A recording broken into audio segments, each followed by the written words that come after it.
Hey guys, Ben Paint here, and today we are back once again for another video at Teamsport Bristol, and this is our first video of 2023, and today we're taking part in a public 3-for-2 session. There wasn't actually a members session available, so we're just going to go around the track, see how it is, and as it happened, this was actually one of my most enjoyable sessions that I've had in quite a while, so I hope you all enjoy it. And if you are new here, could you please hit the subscribe button down below, as it really does help me out.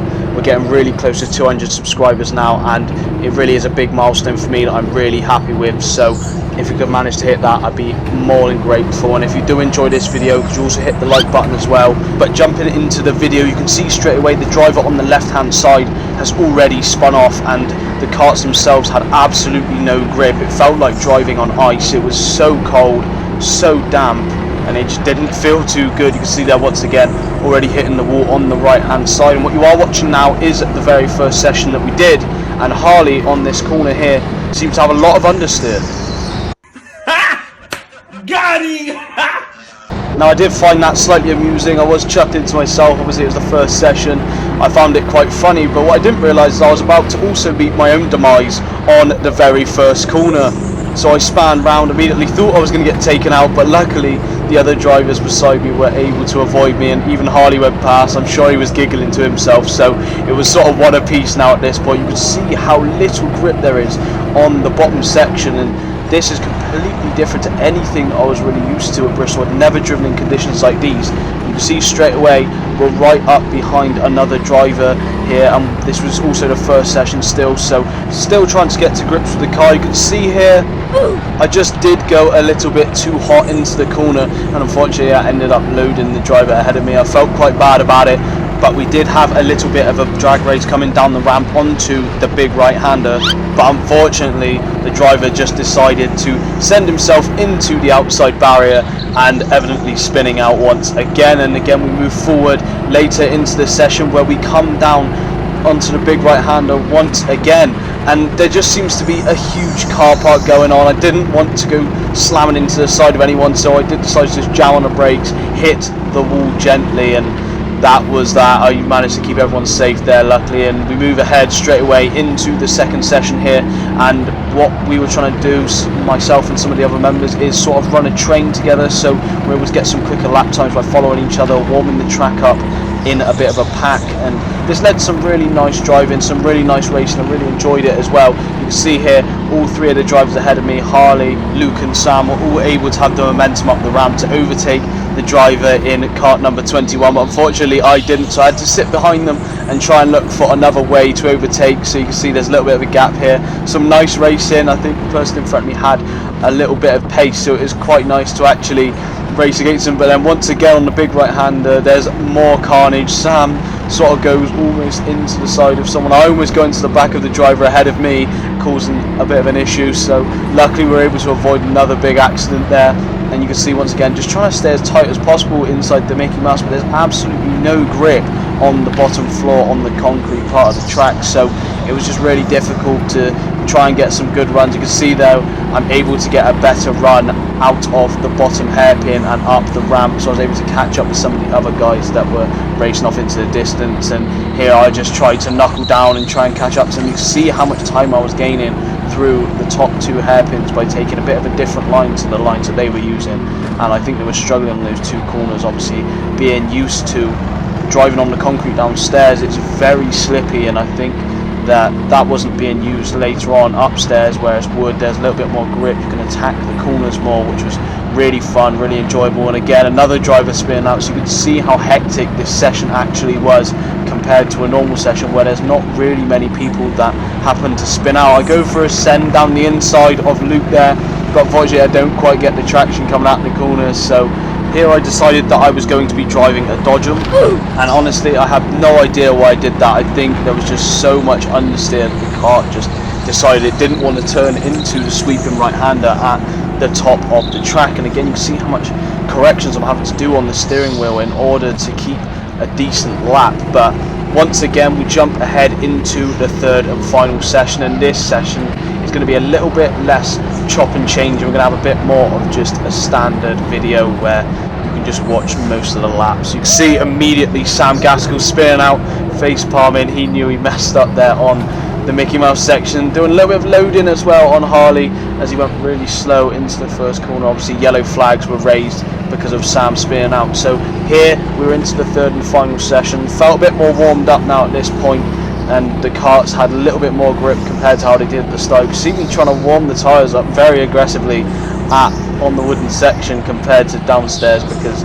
warming up the tyres downstairs really doesn't help anyone because the floor is so cold and it just doesn't help the tyres at all. So we're coming back round now towards our first lap, because this lap didn't really count with it being a yellow flag for the whole time. So just tagging along behind Harley and Oliver here in the orange suit. So really looking to try and have a decent lap and put in some better laps than we did at the beginning of the session. So my fastest lap in the first session was a 47-second lap. In the second session my fastest lap was a 45.7, so I was really looking forward to here trying to crack down into the 44-second lap times if I could, but unfortunately there's a lot of traffic up ahead of us, so we're going to have to try and create a little bit of space. So I wanted to try and keep up with Harley to try and keep the train sort of running that we were using in the second sessions, because it did feel that it was able to warm up the track quite a lot and I was able to have a lot more grip compared to just driving around on my own like I did in the first session. You can see Harley trying to make a move down the inside of the driver there, who's gone extremely wide, and he's actually forced himself wide, allowing me to sort of push my way through as well. So our second lap there at 49.625, and there's an absolute pile up again. Luke spinning round on the first corner, and we did have to do some movements to avoid him here. We can see that Sam and Oliver are now in front of us as well. So there's a 4-man group that we just want to sort of try and stay in, so we can try and get some good times with some of the other guys, try and help each other out. Coming up the ramp, you can see my weight's still playing a little bit of an issue. I'm still a little bit heavier than the other guys, and it means I do lose a little bit of time coming out of the corners. Obviously due to it being so cold as well, it's really difficult to actually get the power down in these conditions. You can see Harley going for a ridiculous move up the inside of Sam there, forced him wide, and I was looking for my way past down the inside as well, doing a little bit of a cleaner overtake here as he goes a little bit too wide, and I'm able to just slip down the inside of him. I gave him a little laugh over my shoulder there because I knew he wasn't too happy with that, but just trying to follow along with Harley now behind him to see if he can make a move on some more people, just to try and create some gaps for us. Going through the Mickey Mouse here, trying to stay as close as I possibly can to both of the apexes there, just to ensure that we can minimise the track distance as much as possible. You can see I'm really having to counter steer a lot in this session in order to keep the kart going in the direction that I was trying to hope to go. And again, just going down the inside there of one of the other drivers, having a little bit of contact, but it wasn't too dirty of a move, so I just carried on following along behind Harley here, who's setting his sights on the person ahead of him as well. And once again, just really trying to stay as tight as I possibly can, just trying to take the most conventional line I usually do at Bristol.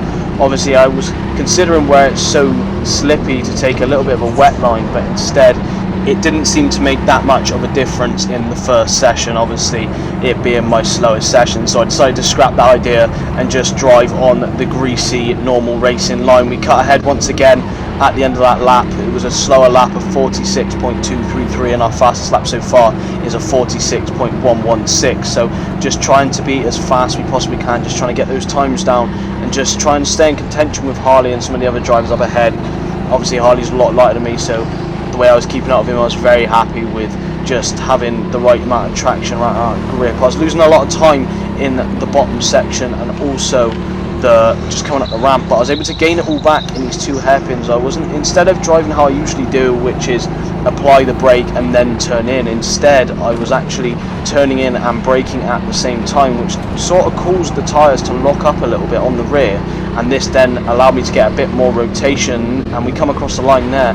Our fastest lap so far, 45.633 second lap, and I was really hoping to just try and get that down as much as we possibly can. We are about to jump ahead once again into the next lap, where we were pretty consistent of 45.689, but not as fast as our fastest lap so far, so really just trying to be smooth on the inputs as much as I possibly can. You can see I'm trying not to counter steer, because when you do that you just lose a lot of time, it just loses all the momentum. So you can see I'm trying to use as low amounts of counter steer as I possibly can in order to just get as much grip out of the corners, because realistically that is where you are gaining all the time on these conditions. You can see going a little bit wide there, using the wall as a bit of a buffer, and managing to gain a lot of time on Harley through the two hairpins once again.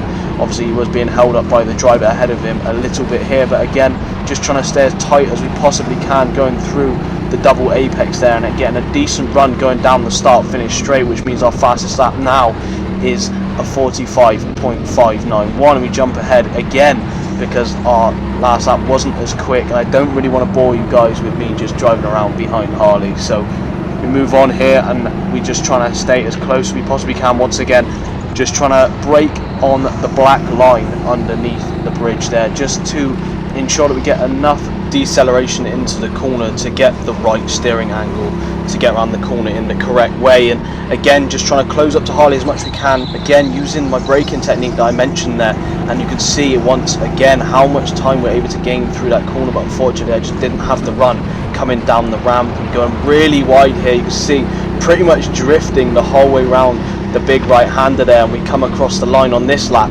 with a 53.530, which is our fastest lap so far. Once again, was really happy with this. It was faster than the other two sessions, so I knew that I had a pretty decent lap. It would have been even quicker if I didn't mess up the last corner, but we carry on behind Harley once again, just trying to get a decent run out of the corner, but just not getting the traction coming out of the bottom hairpin there, and instead we're just sort of stuck behind, just going at our own pace. And again, just coming around the top couple of corners here, hitting the barrier, which is pretty much ritual in this session, trying to get the grip coming out of the right hand corner at the top of the ramp, and coming down the ramp once again, just ensuring that I made a little bit of a better entry and exit of these two apexes this time. But unfortunately, clipping the inside barrier, you can see me there shaking my head. I wasn't too happy with that, and it means we come across the line with a 45.636 and going wide once again, almost hitting the outside barrier on the first corner, which is something I had done in the first two sessions quite a bit, and we were just trying to stay composed now at this point. This is usually the time of the session where I'd start to lose my head when things go wrong, but instead I just wanted to keep my head down, just try and focus, stay maintained on the task that I was doing, and just try and close up to Harley once again. So here you can see taking a nice clean tidy line,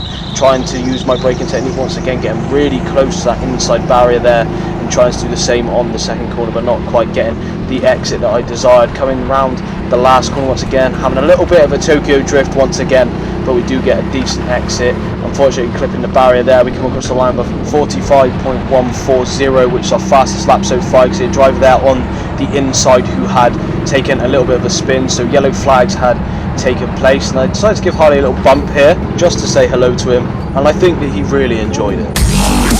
We then went to move on into the rest of the session. You can see Harley really enjoying the move that I made on him, the little bump. He was really loving it, giving me the Italian signs, having a little bit of a chuckle to ourselves. But we do come around here on the last lap of the session, and this was in fact my fastest lap of the session as well. So here, just really trying to get as much momentum into each of the corners I possibly could, just trying to get a nice clean exit. You can see once again still behind Luke and Harley, and just really trying to motor on and use them as a little bit of a cushion to try and follow along and just get some decent lap time.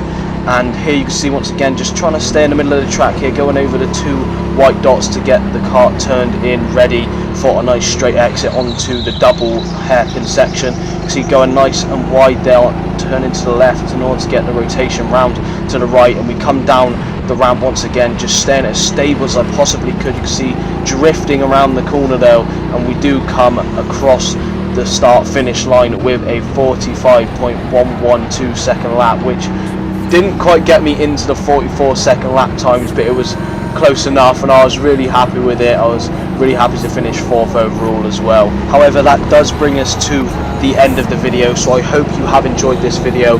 If you have, could you please hit the like button down below, as it really does help me out. And if you are new, as always, could you please hit the subscribe button, or if you've even been around and you haven't hit the subscribe button yet, please could you do it, as it really does mean a lot to me.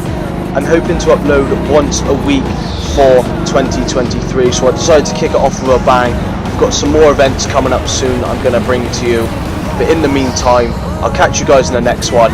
Take care.